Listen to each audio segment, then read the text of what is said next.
Boa noite, segunda-feira, 19 horas, pontualmente, nosso encontro com a Avenews Brasil, segunda dia de live da Avenews Brasil. Hoje nós vamos conversar com Érico Poser, presidente da Associação Paulista de Avicultura. Boa noite, pessoal que está entrando aí, sejam muito bem-vindos.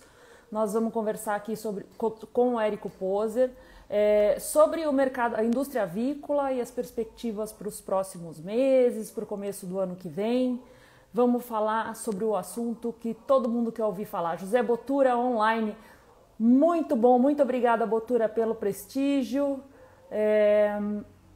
O Cid Mioto, Sidney Mioto, né? Kleber Watanabe, meu colega, Tabata Lacerda, Benito Guimarães, Gabriela. Vamos ver aqui se o Érico já está online. Deixe-me buscá-lo para eu convidar. Ele já está pronto faz tempo aqui. Ele está falando para mim: já estou pronto, quer começar? Eu falei: não, vamos começar na hora, porque ó, já está online aqui, ó.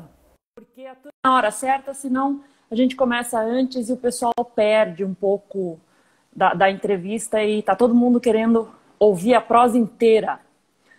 Muito obrigada a todo mundo que está entrando, sejam todos bem-vindos. Eu adoro fazer live com vocês. É quando eu converso com a turma, já que a gente não está tendo eventos online, né? Fora o WhatsApp, a gente vai batendo papo aqui pelo Instagram. Olá, Érico! Mais Boa um noite. encontro. Tudo bem com você? Tudo bem, tudo bom. Tá me ouvindo bem? Tô te ouvindo bem direitinho. A gente já tá com 22 pessoas online. O pessoal tá entrando. 22? Então, 22. 24 tá crescendo. É assim mesmo. A turma vai recebendo a notificação e vai acessando. Vamos lá. Eu já vi aqui o Botura online. Eu já vi o Sidney Mioto, a Tabata Lacerda. São os nossos amigos de sempre, o Rogério, o Watanabe.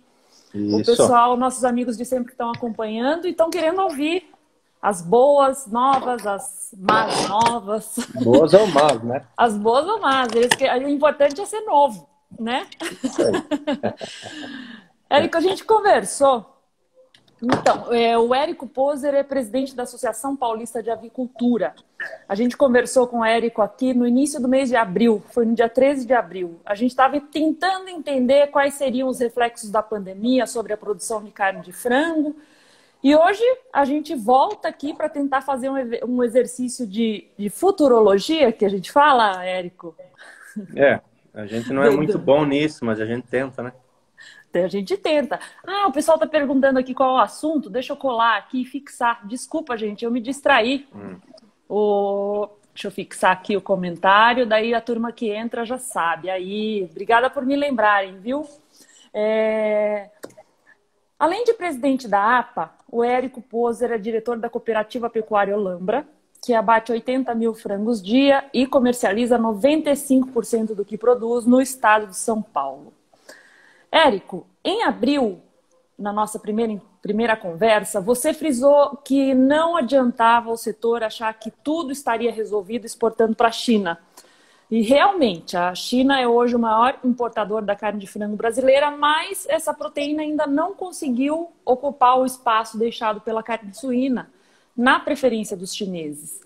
Nós temos observado as carnes bovina e suína, mesmo mais caras que a de frango, no papel de verdadeiras protagonistas do cenário atual de exportação de proteína animal para a China.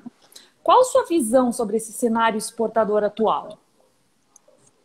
Olha, eu acho que... Bom, primeiramente, uma boa noite a todos aí. Vamos ver se a gente consegue bater um papo sobre esses assuntos. Logicamente, com a minha visão, que não quer dizer que seja o correto, mas é uma visão, né? Então, sobre a China, eu acho que o que nós estamos exportando para eles hoje já é bastante, e eu não apostaria muita coisa de exportar mais ainda, né? Eu acho que está bom, está de bom volume o que está indo, e é o que está salvando o nosso setor, porque os europeus, né, o que eles fazem é atrapalhar a gente internacionalmente e não estão comprando praticamente mais nada de frango nosso, né? Então, essa visão sobre o consumo na China, primeiro que é uma cultura milenar deles de consumir carne suína. Então, isso vai continuar sendo a proteína de preferência deles, tá? E isso também, eles estão importando muito mais carne do Brasil também, a carne suína, assim como de outros países, porque o problema que aconteceu lá com a peste, o problema sanitário que eles tiveram, né, da peste suína africana, isso vai se estender para mais 1 ou 2 anos, quem sabe, até mais, porque o fantasma continua aí por perto, nos países vizinhos, Camboja, Vietnã. Então, isso não demora, talvez até isso retorne, né?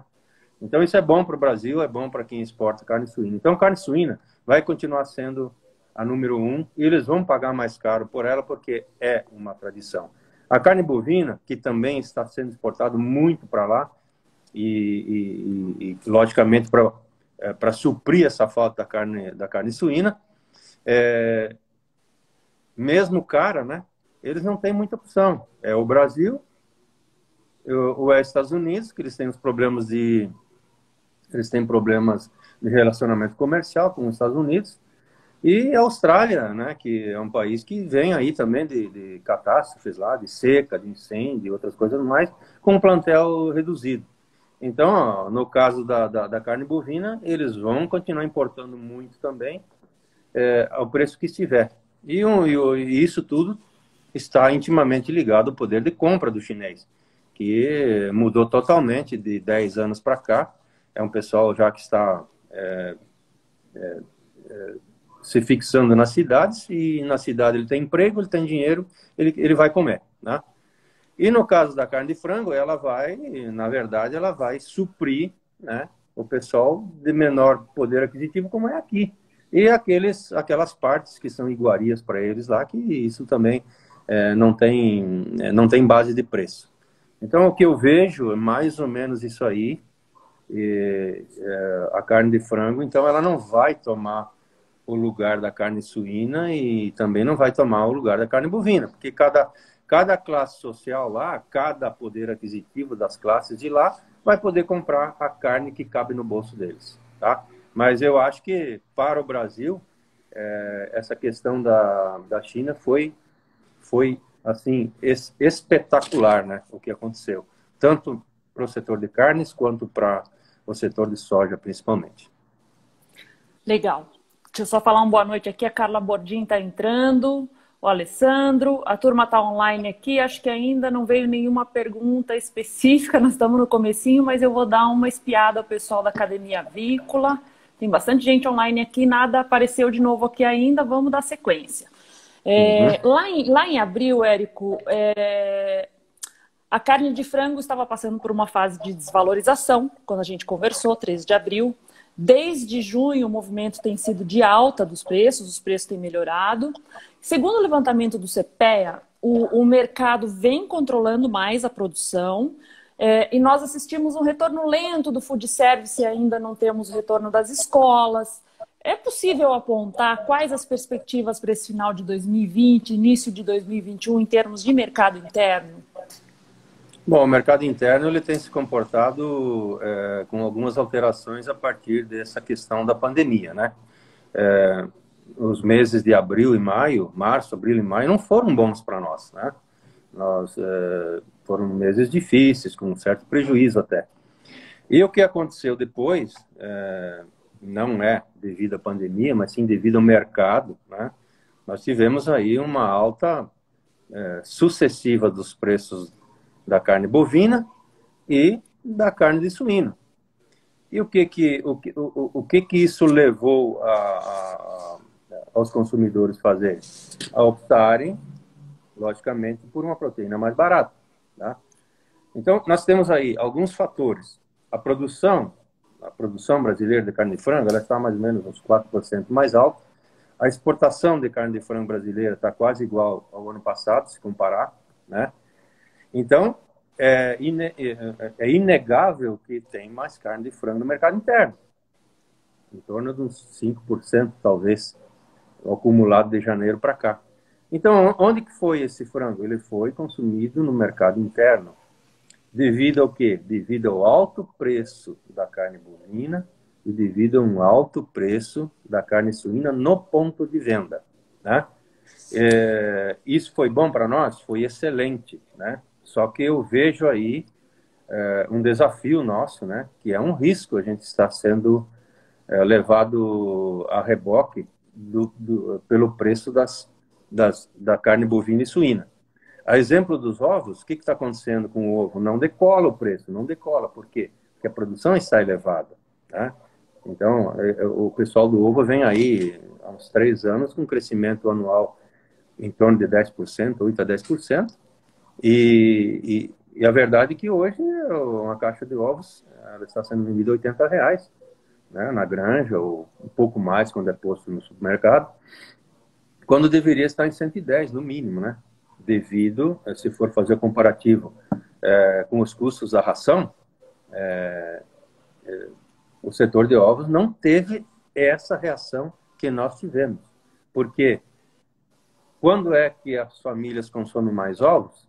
É justamente quando não tem dinheiro suficiente para comer frango, né? Então, são canais comunicantes, né? Não, isso é inegável, é só a gente verificar no supermercado, acompanhar, que a gente vê o que acontece. Então, nós fomos beneficiados, sim, pela alta do preço da carne bovina e suína. Hoje nós estamos vendendo frango, apesar, aí nós vamos falar um pouco depois do custo, né? Mas apesar de todos os aumentos de custos que nós tivemos, nós estamos conseguindo hoje empatar e algumas empresas mais organizadas ter alguma margem, tá? Devido a esse fator. Tanto é que se nós fizermos hoje um exercício de cálculo do potencial de produção de carne, menos aquilo de carne de frango, menos aquilo que foi exportado, nós estamos hoje com um per capita beirando 50 quilos, né? Então, é muito frango. Só se consome 50 quilos per capita quando realmente as outras proteínas estão com valores muito elevados. Entendi. O Sidney Mioto mandou uma pergunta aqui, ó. Ótima abordagem, Érico, parabéns. Na sua opinião, considerando o volume de carne produzido neste momento, o que podemos esperar nos preços no mercado interno para os próximos meses? Para os próximos meses, eu não acho que vai acontecer muita coisa de diferente do que está hoje. Não adianta nós acharmos que vão vender frango muito mais caro do que nós estamos vendendo. Eu acho que sim, eu acho que 10, 20 centavos, eu acho que cabe, porque é o que nós vamos ter de aumento de custo do frango vivo. A gente fala, 10, 20 centavos, é nada, né? Para nós é uma fortuna. Para nós é uma fortuna. Tanto no custo quanto no preço de venda. 10 centavos para nós significa muito. Então, se nós conseguirmos agregar 10, 20, 30 centavos de agora até o final do ano, vai dar conta de se fazer frente aos custos de produção, que eles continuam subindo em função das matérias-primas, e são preços que o mercado já conhece. Nós já vendemos frango a 5,70, 5,80 em outras ocasiões, em julho, agosto do ano passado, em dezembro do ano passado, já vendemos. Então, o ponto de venda, ele já tem essa referência, né? Então, eu acredito assim que, inclusive, para o consumidor, não vai acontecer muita coisa, porque o ponto de venda, quando nós temos excesso de produto, e a gente vende muito barato, eles colocam uma margem de 70% em cima do frango inteiro e acima de 100% nos cortes, né? Quando o mercado está equilibrado, que a gente consegue colocar algum preço que dê alguma margem para a gente, como é a atual situação, o ponto de venda, ele reduz a sua margem de contribuição ou de lucro, seja lá o que for, e eles aí baixam para em torno de 30% no frango inteiro e uns 50%, 60% nos cortes. Dessa forma, nós mantemos a nossa carne de frango altamente competitiva. Por quê? Porque se nós compararmos hoje, nós temos aí as carnes concorrentes, né? Nós temos aí, se for comparar com o pernil suíno, que é o grande concorrente da coxa, né? nas épocas de sobra de carne suína e de frango, está 21, 22 reais, né? E o frango hoje no ponto de venda está, eu acho que uma média de 7 reais, são 3 vezes mais. Qualquer carne de segunda, seja acém, músculo, colchão duro, está em torno de 32 a 35 reais. São 4 vezes mais do que o preço do frango inteiro. Um filé de frango hoje, que a gente está vendendo entre 8 e 9 reais, ele vai pagar no ponto de venda lá 16, 17. Né? São preços acessíveis. Por isso que o per capita nosso está elevado. Na minha opinião, até o final do ano, esse cenário não muda. Não muda nem os preços e não muda nem os custos. Entendi. O pessoal está cumprimentando, gostando e agradecendo aqui. O Wagner Sarga, boa noite, Priscila. E eu vi a Maia entrando. A Maia era o Kleber Watanabe. Érico, para o mercado do ovo. Kleber, nós vamos falar do mercado de ovo, tá? Vamos. Nós vamos falar do mercado de ovo. Eu vou voltar aqui na tua pergunta, não vou esquecer, não. Eu quero falar, antes de falar do ovo, eu quero conversar com o Érico aqui sobre o custo de produção. Os produtores avícolas, eles têm se adaptado a novas práticas para tentar equilibrar um pouco a questão da alta dos grãos, né?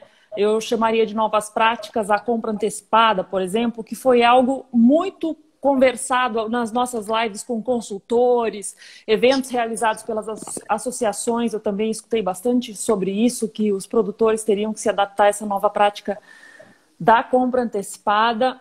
Houve ainda discussão do custo Covid para a produção avícola, afinal foram EPIs, foram afastamentos, foram novas contratações, e etc., uma série de coisas, né?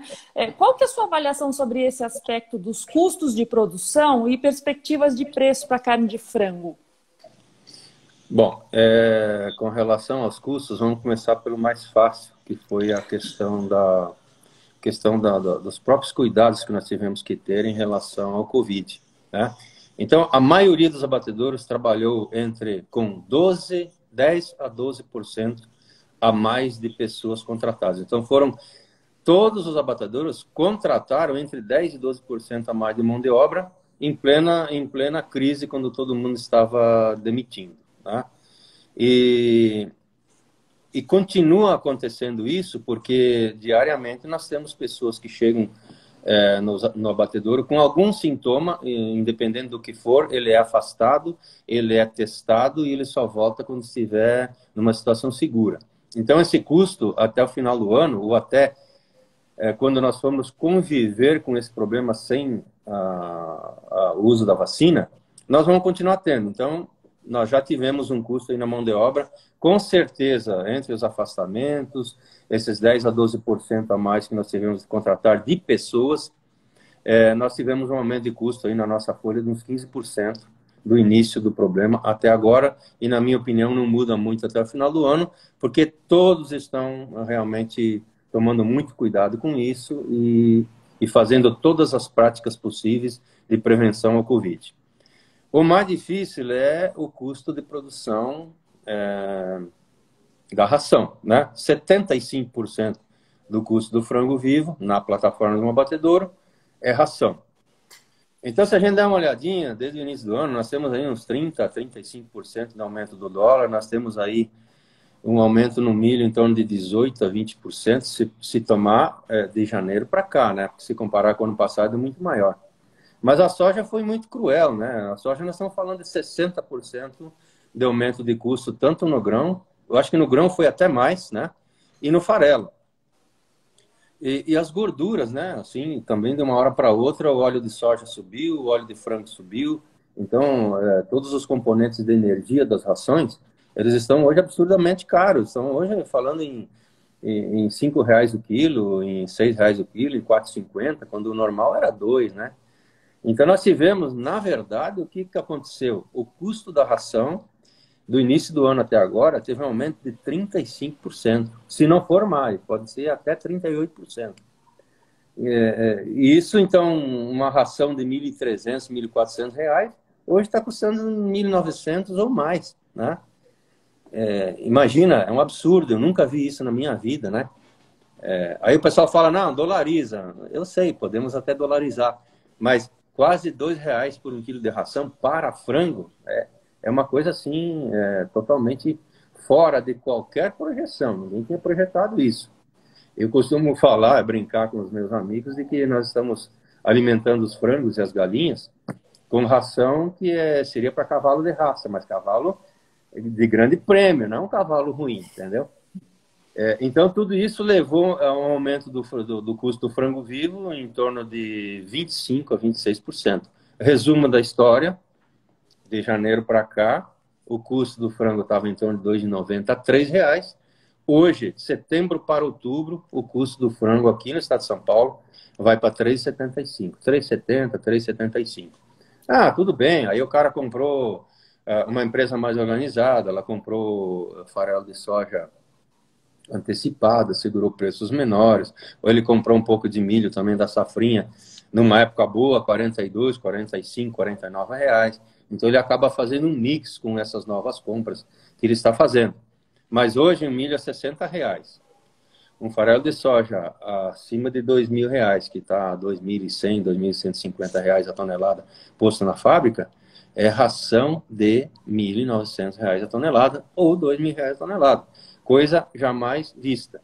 Então, a visão de agora até o final do ano de custos, tanto para ovos, como para frangos, como para suíno, que depende 100% de milho e soja, porque o sorgo também, o que tem é muito pouco, e a gente acaba utilizando, ele dá alguma queda no custo, mas não tem volume suficiente. Então, eu acho que isso muda muito pouco. Pode ser até que o milho caia o preço até o final do ano, porque o pessoal vai ter que se esvaziar os armazéns para a entrada da soja. Iniciou a plantar soja já. E essas variedades precoces, né? Quando for nos primeiros dias de janeiro, já tem soja. Então, pode ser que aconteça aí alguma coisa com relação ao milho, mas com relação à soja, pelo que nós vemos no mercado internacional, não deve mudar muita coisa, né?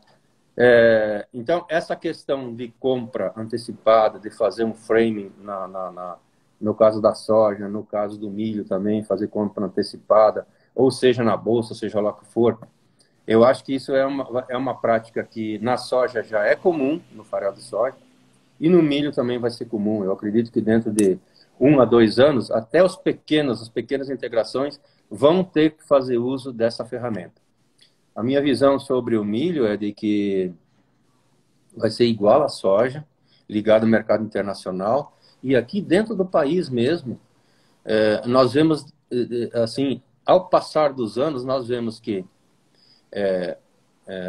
mais ferrovias, mais portos para exportação do milho e melhores condições de logística. O que está acontecendo? Estados onde o milho era 20% mais barato do que no estado de São Paulo, porque os campeões de custo de milho Rio Grande do Sul e São Paulo, né? Então, esses estados que produzem muito milho, eles tinham milho 20% mais barato. E hoje não está mais acontecendo, porque o produtor, ele faz a conta, né? Quanto é o preço do milho no porto e quanto é o preço do milho posto numa indústria. Então, nós estamos vendo aí uma certa homogeneização e uma redução na diferença do preço do milho no mercado interno. Isso é bom para os estados onde o milho era muito mais caro, que é o caso de Rio Grande do Sul, Santa Catarina e São Paulo. O pessoal do perfil Crista Vermelha não está ouvindo. Será que tem mais alguém com problema? Eu acho que não, porque ninguém mais reclamou. Eu acho que é só ele mexer no áudio do telefone dele, às vezes está sem som. William Tomasi, boa noite. O Chester, parabéns pelo excelente tema. Muito importante ouvir uma liderança desse setor. Parabéns, doutor Érico. Parabéns também à Vinews. O Maicon da Suiaves. Boa noite, doutor Érico. Parabéns pela explanação.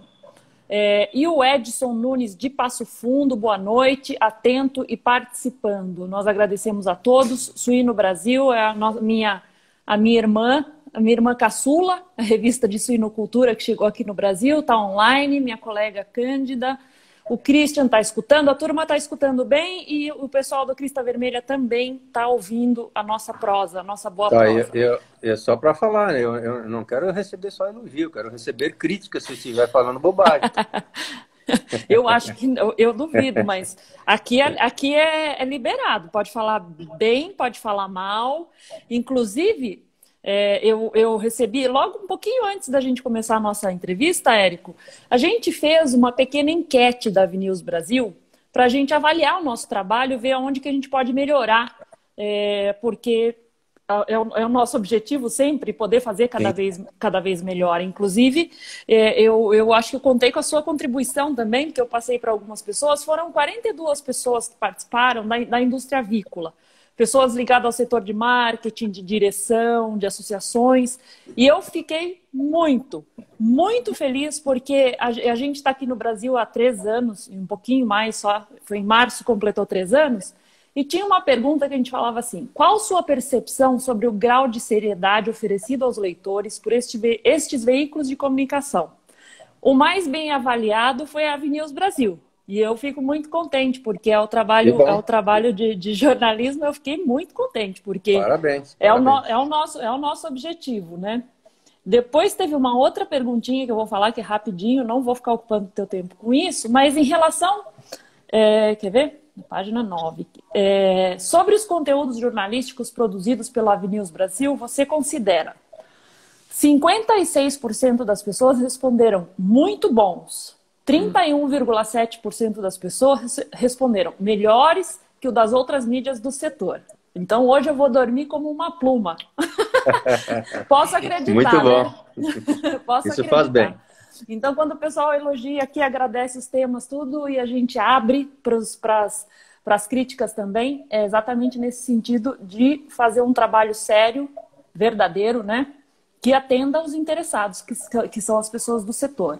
Exatamente.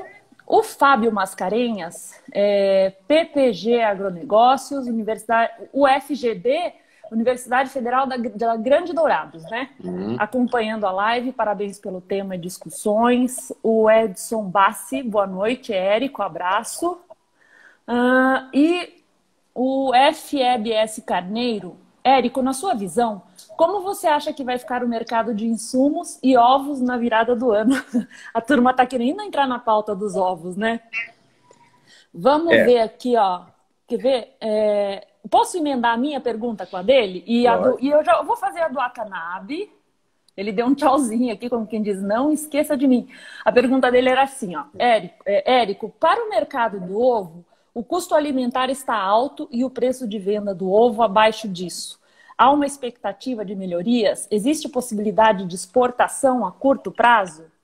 A do Watanabe, junto com a pergunta do Fábio, juntando com a minha, a gente acaba falando mais ou menos do mesmo assunto, porque eu ia falar exatamente disso.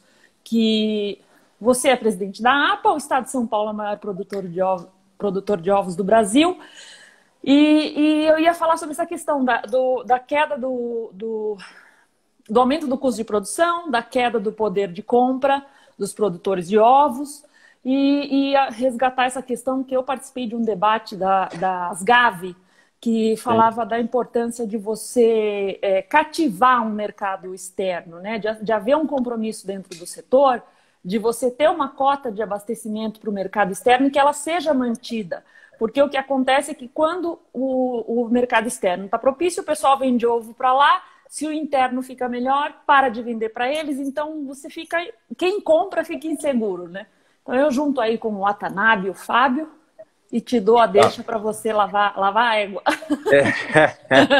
Bom, eu vou falar um pouco algumas coisas e talvez o pessoal até nem goste muito do que eu fale, mas no congresso da APA, no congresso de ovos, eu sempre, todo ano, eu elogiei vários e vários anos o setor de ovos pela sensibilidade deles e pelo poder de controlar a produção, né? Porque oferta e procura, ninguém derruba essa lei, não adianta, né? E eu sempre disse a eles que isso era um diferencial deles com relação ao frango.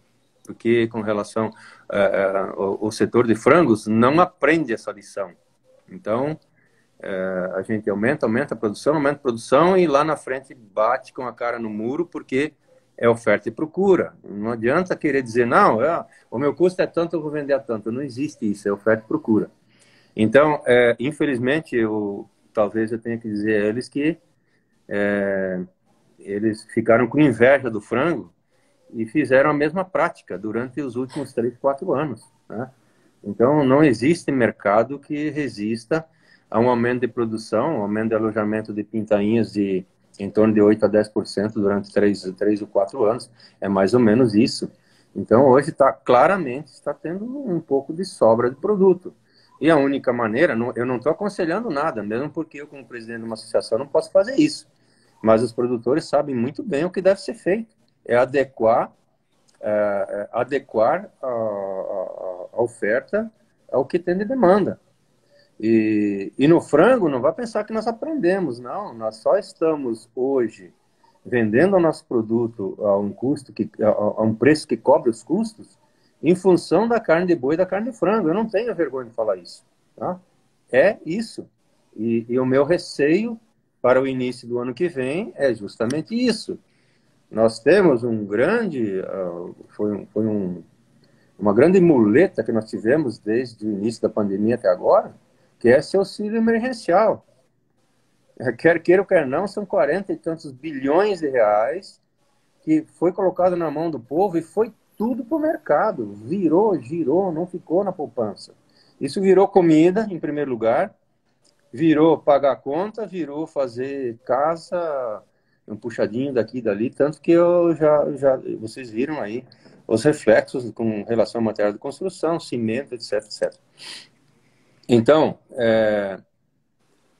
tem dinheiro para comprar ovo? Para comparar ovos? Tem, mas eu acho que ainda o volume ele é um pouco excessivo. Só vai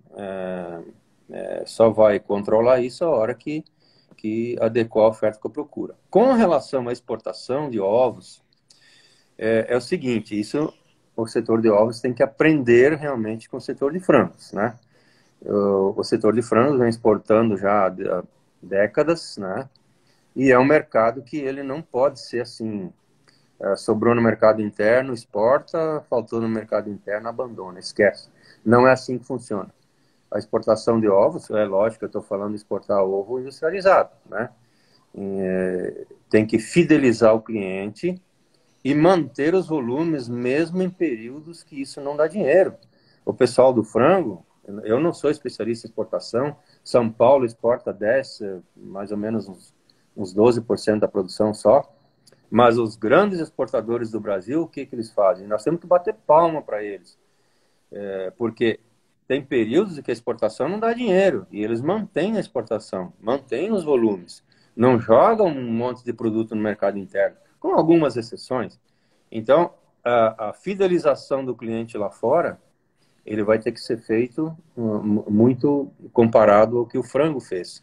Então, a indústria, o produtor de ovos, ele vai ter que canalizar parte da produção dele para a indústria vai ter que fazer um produto de ótima qualidade, com rastreabilidade, exportar e manter esse cliente mesmo nos períodos ruins. É assim que funciona o mercado internacional.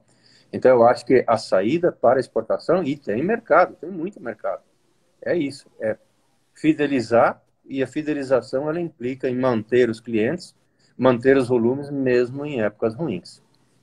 Eu não sei se consegui responder quase tudo. Não, eu acho que respondeu. Eu fico, às vezes, assim, tentando entender um pouco como uma associação atuaria.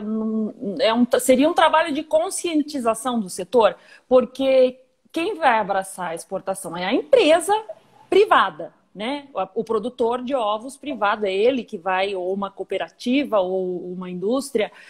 Tanto é que se houver o prejuízo, vamos dizer assim, do valor do ovo não está bom no momento da exportação, é ele que vai arcar com aquilo. Não existe outra maneira de organização disso? Sim, porque eu, como jornalista, eu escuto esse tema nos eventos há algum tempinho já. E às vezes eu fico pensando, mas o que será que está faltando? Eu acho que isso aí é um trabalho que ele deve ser feito. Eu acho que isso vai começar a funcionar agora, porque além das indústrias que não têm a produção, que elas compram o ovo para industrializar, nós temos aí 2 grandes produtores, eu tenho quase certeza que esses 2 grandes produtores, eles têm as suas próprias fábricas para industrializar e exportar.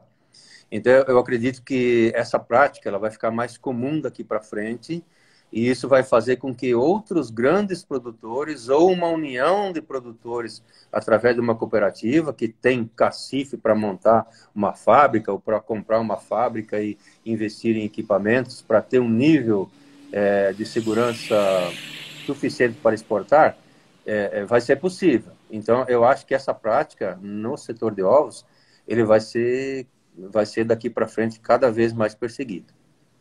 Inclusive, você estava falando aqui dos produtores de carne de frango e a gente está aqui com a participação como assistente, né, do Irineu da Costa Rodrigues, que é o novo presidente do Sindiavipar, já esteve aqui também conosco dando entrevista. Ele está falando, parabéns pela entrevista, ele está gostando da prosa. Ninguém falou mal, viu, Érico? Mesmo você provocando. Irineu é um grande amigo,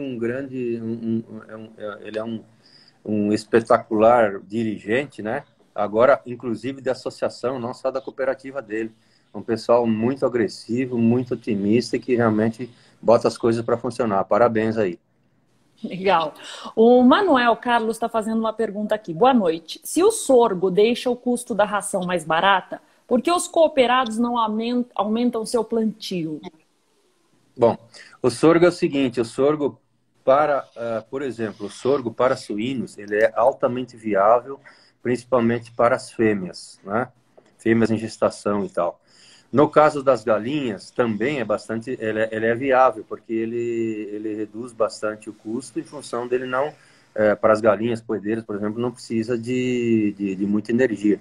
Já para o frango, tem que fazer muito bem as contas, porque ao adicionar sorgo na ração, tu tem que compensar essa questão da energia, então vai mais óleo. O óleo com o custo que está hoje quase que inviabiliza. Então, o sorgo, ele é muito, muito viável para galinhas matrizes, galinhas poedeiras e suínos. E ele tem uma relação intimamente ligada ao preço do milho, né? Então, aí tem anos que ele vale 70% do milho, tem anos que ele vale 75%, e esse ano 80% não é novidade. Então, esse ano quem plantou sorgo e colheu, que aqui no estado de São Paulo deu uma seca danada, então a produtividade foi baixa, esse cara ganhou dinheiro também, tanto quanto o produtor de milho. Então, eu acho o seguinte, que a questão do sorgo é uma questão aí de equilíbrio, de rotação de cultura, etc. E se produzir, consumo vai ter, com certeza. E quem manda isso é o produtor de milho, de sorgo e de soja. O André Nassif está parabenizando aqui pela explanação. O José Ricardo mandou um boa noite. O pessoal da Crista Vermelha está com uma pergunta aqui sobre embalagens, mas eu queria dar uma voltadinha numa pergunta que eu ia fazer, porque o Érico falou de novo do óleo, e eu queria saber do Érico quais foram os elos da cadeia avícola mais impactados por essa pandemia e os menos impactados. E eu queria saber se é possível a gente dizer que houve algum elo da cadeia que foi impactado positivamente. É difícil de responder, né? Porque se a gente for ver assim, na questão do elo custo de mão de obra foi impactado negativamente porque nós tivemos que contratar mais pessoas, nós tivemos um número de faltas maiores, continuamos a ter, né? E também essa questão de que a maioria dos frigoríficos, se faziam alguma hora extra, coisa assim, todo mundo cortou. Então, isso tudo tem aumento de custo e fez com que se contratasse mais pessoas. Então, o elo, custo de mão de obra, folha de pagamento, com certeza impactou negativamente. A questão do custo de produção por causa do milho e da soja, eu não vejo ligação com a pandemia. Eu acho que aí é 100% mercado internacional, briga comercial entre Estados Unidos e China, que cada dia tem uma novidade, e a gente não acerta uma, né? Eu até diria o seguinte, que ligado à pandemia mesmo, eu posso admitir que o preço de venda do frango foi impactado positivamente, sim, porque esse auxílio emergencial dos R$ 600, ele foi, grande parte dele foi transformado em comida.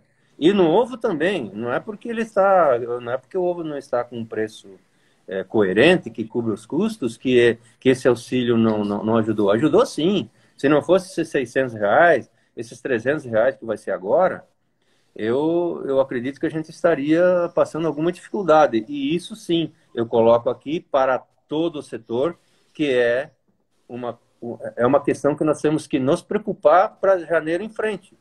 Janeiro, fevereiro e março. Como é que vai ser? Vai ter auxílio, não vai ter mais? E daí? Como é que vai ser o desmame desse pessoal que estava acostumado a receber esse dinheiro e estava utilizando esse dinheiro para diversas coisas, né? Como é que vai ser isso janeiro, fevereiro e março? Nós temos que nos preocupar com isso, sim. Como é que vai ser os preços de venda do nosso frango, do nosso ovo, do nosso suíno, janeiro, fevereiro e março? A questão do boi, pelas informações que eu tenho de colegas, de pessoas do mercado, é que a questão do boi vai continuar cara esse ano e o ano que vem também. Porque não tem pouco. O volume de bois confinados também reduziu sensivelmente em função do custo da alimentação. Então, esse boi, além de estar agora com pasto muito reduzido, a hora que tiver pasto, ele vai engordar, mas vai demorar muito mais. Então, o cenário do boi ele é altamente positivo para nós do frango e do ovo, né? Continua sendo. E o do suíno também porque a China vai continuar comprando. Mas eu não me sinto à vontade de ficar nessa expectativa de que, ok, as outras proteínas são tão caras que a nossa vai a reboque. Eu acho que isso é uma visão um pouco míope do nosso setor. É a crítica que eu faço para nós mesmos do setor de aves. Você ficar contando com um defeito, uma fraqueza do mercado para você se beneficiar é uma coisa que é complicada, né? Que a hora Sim. que ele estiver forte, você vai correr para onde, né? Se nós tivéssemos aumentado a nossa exportação de carne de frango para 400, 420, 450 mil toneladas, tranquilo, não tem que ter medo de nada. Mas a exportação ela continua com os mesmos números, sendo que mercados importantes como a Europa, México e outros foram substituídos pela China. E se a China, uma hora dessa, resolver reduzir um pouco o ritmo, embora eu não acredite nisso, mas pode acontecer. Eles são negociantes milenários, a gente não pode amarrar todas as nossas opções numa árvore só. Certo. O Eduardo Soares de Camargo está mandando um abraço, parabéns, Érico, ótimas considerações. Abraço, Eduardo. A Cíntia Virgínio mandou umas palminhas, ela está gostando da conversa. O Miguel Wolff, preço do ovo não cobre os custos, só para registrar. A NutriNews Brasil é a minha irmã do meio. Eu sou a mais velha, a NutriNews Brasil é do meio, que é de nutrição animal, e a Suíno Brasil é a caçulinha também acompanhando aqui. E o pessoal do Crista Vermelha falando aqui, o mercado de embalagens, papelão, começou a sinalizar falta de matéria-prima. Qual a visão sobre isso a curto prazo? A curto prazo a gente não tem muita opção, não. Nós aqui, no caso do abatedouro, que a gente usa muita embalagem plástica, né? Embalagem primária e secundária também. Já estamos tendo aí os telefonemas das fábricas dizendo, olha, eu já paguei pela minha poliolefina 30% mais caro, não sei o que, eu vou ter que repassar. Então, isso é uma realidade para as embalagens plásticas. As embalagens de papelão, eu acho que é um pouco diferente, não vai ter esse impacto. Mas alguma coisa a gente deve se preparar também. Então, aí, mais um custo que nós vamos ter, né? E é difícil, essas coisas a gente não tem essa conversa, não, eu vou repassar. Não, se fosse uma Petrobras, uma empresa que tivesse o domínio de tudo, seria fácil, mas o nosso setor não é assim. Então, são mais custos que vêm aí. Já sentimos, sim, principalmente das embalagens plásticas. O pessoal do papelão ainda não se animou muito. Então, no caso do ovo, por exemplo, o maior consumo é embalagem de papelão mesmo, mas tem plástico também. O Sidney Mioto está falando aqui, Érico, como excelente conhecedor do mercado de ovos, acha que reduzir a produção de curto prazo... o que acha, acho que é a pergunta, né? O que acha de reduzir a produção de curto prazo para equilibrar a demanda e oferta? Bom, isso, assim, de um mês para o outro a gente sabe que não faz, né? Tem que ser aos poucos. Se o mercado está sobreofertado, o que o pessoal faz? Primeira coisa, elimina as aves velhas, né? Elimina os lotes que estão em final de produção. Aí tu fica com os melhores lotes, com produção dentro do standard, com custo um pouco mais baixo. Agora, essa questão do alojamento de pintinhas, né? Que é o caso do frango também, o alojamento nosso de frango está elevado. 570, 580, 590 milhões de pintos, isso nunca aconteceu, né? Então, isso vai dar uma disponibilidade de carne de frango maior logo ali, né? As próprias matrizes, né? O alojamento foi de 53 milhões de matrizes, está apontando esse ano, né? Então, isso sinaliza também mais ovos férteis, mais pintinhos no ano que vem. No caso das pintinhas de produção, no caso das galinhas de produção, o primeiro remédio que o pessoal faz é eliminar lotes velhos, né? Elimina uma ave que está produzindo menos e está consumindo uma ração caríssima. E a questão de alojar menos, aí vai de cada produtor. Não tem esse negócio de dizer, não, vamos juntar todo mundo e fazer. É muito difícil. Eu nem posso recomendar isso. Então, infelizmente, tem certas situações que eu já ouvi muito isso do meu próprio setor. Não, tem coisa que tem que ser na dor mesmo. É pelo bolso. Então, é a tal coisa. Nenhuma empresa que produz ovos e nenhuma empresa que produz frangos, ela é feita para reduzir. Ela sempre se estrutura para aumentar a produção. Só que o mercado ele tem que vir junto, né? O Osório está parabenizando. Parabéns, Érico, excelente apresentação. O Christian Marcelo Osório?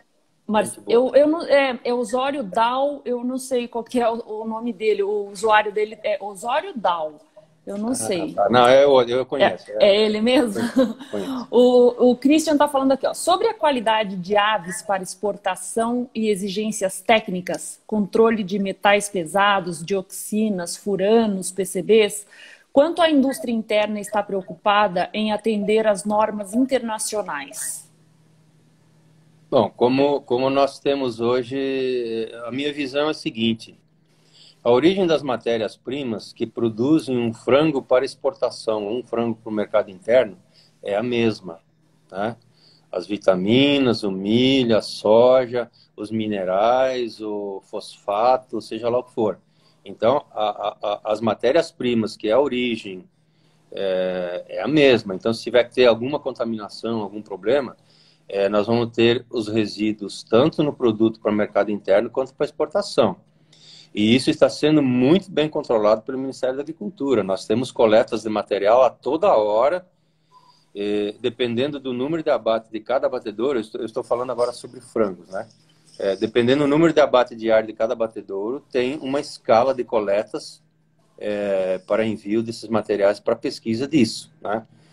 Eu não estou bem lembrado, mas em ovos também eu lembro que nós fizemos alguns trabalhos sobre isso. E então eu vejo o seguinte, que o consumidor doméstico, ele pode ficar tranquilo que a qualidade dos produtos que ele consome aqui é a mesma que é exportado. Legal. O pessoal da Crista Vermelha está perguntando qual a visão sobre a inserção de DDG, subproduto do milho, nas rações? Poderia ser uma forma de reduzir o custo sem impactar na qualidade? Isso foi até um tempo atrás, né? Agora, com essa corrida toda aí pelo preço do milho e da soja, o que aconteceu? O DDG, ele também entrou na concorrência e ele tem um percentual de valor em cima do milho que fica mais ou menos a mesma coisa. Então, as nossas matérias-primas para a produção de ração, a cada ano também os custos, os preços delas são canais comunicantes. Então, subiu o milho, vai subir proporcionalmente o sorgo, subiu o DDG, porque o pessoal do boi também não tem muito mais o que dar para o boi, então partiu para o DDG, subiu o preço, e assim foi. No passado foi realmente uma ótima opção. Hoje, eu realmente, como nós não usamos aqui na nossa empresa, eu não teria condição de dizer hoje qual é a contribuição que o DDG daria para as rações. Mas ficou muito proporcional as coisas desses 6 meses para cá. É incrível como isso aconteceu e é uma lição para nós. O Bernardo Carneiro está falando aqui, parabéns pela iniciativa, parabéns, Érico, pela lucidez de suas colocações. E a gente tem uma pergunta aqui do Dr. Ariel Mendes. Érico, Ariel, tudo bem? Érico, ainda temos um fantasma pela frente, que é a reforma tributária federal e a de São Paulo, e a possibilidade de não renovar o convênio 100. Tá, vamos por partes. A reforma tributária federal, nós estamos trabalhando em cima disso e eu não sei qual a velocidade que vai ter. E a nossa batalha, por enquanto, ela está... Por enquanto, não. O que nós temos mais batalhado é resolver um problema que nós temos aí de cara, que é a questão da desoneração fiscal, né? A desoneração da folha de pagamento. Que nós temos aí uma vantagem que foi nos dada ainda na época do governo da Dilma, né? E que isso significa para o setor de aves, se eu não me engano, em torno de 1 bilhão por ano, né? E se isso for revertido, se não derrubarem o veto do presidente, né? Eu acho que ele foi foi mal orientado pelo nosso Guedes, né? E ele vetou. Então nós temos todo um trabalho com os deputados federais, com os senadores, para derrubar o veto. Por quê? Porque isso vai continuar beneficiando, de uma certa forma, 17 setores que empregam massivamente pessoas no Brasil inteiro. E nisso entra a avicultura, né? Hoje nós temos mais de 500 mil empregados, funcionários das integrações e dos abatedores no Brasil inteiro. Só que em São Paulo a avicultura emprega 50 mil pessoas. Então essa é a primeira briga que nós estamos travando já há um bom tempo e já existe um consenso no Congresso que vai ser derrubado isso. Estão procurando aí alguma alternativa para compensar isso mais para frente, mas nós acreditamos que até o final de 2021 nós vamos continuar com a desoneração. A reforma tributária em São Paulo, então nós temos aí alguns movimentos no qual nos alertou sobre o convênio 100 e que nós estamos trabalhando em cima disso também. Eu acho que o convênio 100 ele continua sendo renovado, né? Foram feitas algumas alterações aí no qual o governo nos falou que foi para atender algumas exigências do Tribunal de Contas, tá? Mas eu acredito que isso vai ser mantido. O que nos preocupa também são a reforma geral, né? Tem um projeto de lei aí no qual está propondo uma reforma tributária no estado de São Paulo, no qual estão previstos aí também alguns cortes de alguns incentivos de impostos do tipo ICM ou coisa assim. Nós também estamos trabalhando nesse sentido para que setores sensíveis, né, que empregam, que dão emprego para muita gente e que tem aí um risco de entrar em colapso também em função da concorrência de outros estados, nós estamos trabalhando isso e demonstrando para o governo de que tem que se ter muito cuidado, porque São Paulo é o estado que consome, ele consome tudo em alimentos, né? Tudo é mais aqui em São Paulo. São 46 milhões de pessoas com renda per capita bem maior do que a média do país. Então aqui se consome tudo. Se consome mais carne, mais ovo, mais frango, mais roupa, mais calçado, mais tudo. Só que tem alguns setores que nós temos que tomar cuidado. O suíno, esqueci de suíno. O Ferreira vai me xingar.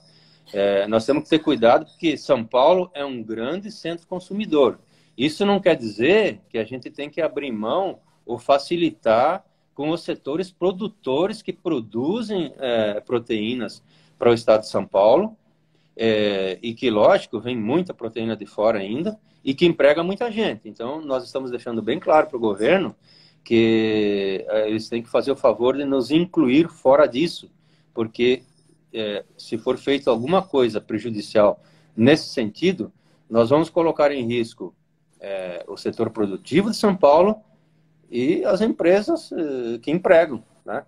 Então, isso eu acho que não é de interesse do governo. Nós sabemos que o cobertor é curto, nós sabemos que caiu a arrecadação, mas tem setores que são muito sensíveis. E então, Ariel, nós estamos brigando e com a sua ajuda. Eu sei que tu está ajudando e muito.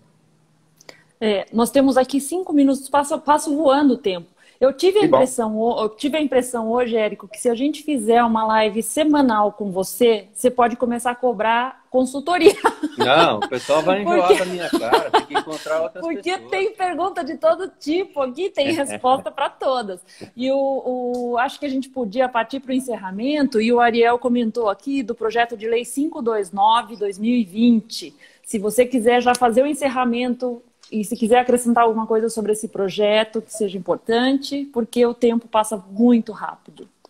Não, Ariel, esse projeto, então, é a luta nossa aqui de São Paulo, que estamos unidos aí através do pessoal, inclusive do Fórum do Agronegócio. Então, estamos todos empenhados aí em trabalhar em cima disso, deixar bem claro para o pessoal da Assembleia, porque a maioria dos deputados da Assembleia de São Paulo, da Assembleia Legislativa, eles são urbanos, né? Essa legislatura de agora tem muito pessoal urbano, então nós temos que ter a sensibilidade, a capacidade de explicar, de deixar bem claro para eles o que significa o agro de São Paulo, quais os impactos que nós podemos ter se algumas políticas forem alteradas, né? Então eu acho que é uma luta que nós temos que ter aí, nós temos que trabalhar junto com os deputados, junto com o governador, junto com as secretarias, né? Nós temos os secretários aí, o secretário da Agricultura, secretário de Desenvolvimento, inclusive o secretário da Fazenda. Nós temos que explicar para eles e demonstrar que o que nós estamos querendo não são benesses, são políticas para a manutenção da produção, dos volumes dos empregos, simplesmente isso. Que sem movimento, sem volume e sem emprego, o governo vai arrecadar de onde? É difícil, né? O doutor Ariel está falando aqui. Amanhã o relator vai apresentar o informe dele. Vamos aguardar. E estamos confirmado o Congresso de Ovos para março, né? Quais são os dias mesmo, Érico? Eu não anotei para conversar Congresso com você. Congresso de Ovos, bem rapidinho, é o seguinte, como todos sabem, então o Congresso de Ovos ele foi cancelado, né? Ele, na verdade, não foi nem adiado, ele cancelado. Opa, deu um probleminha aqui. Então, está marcado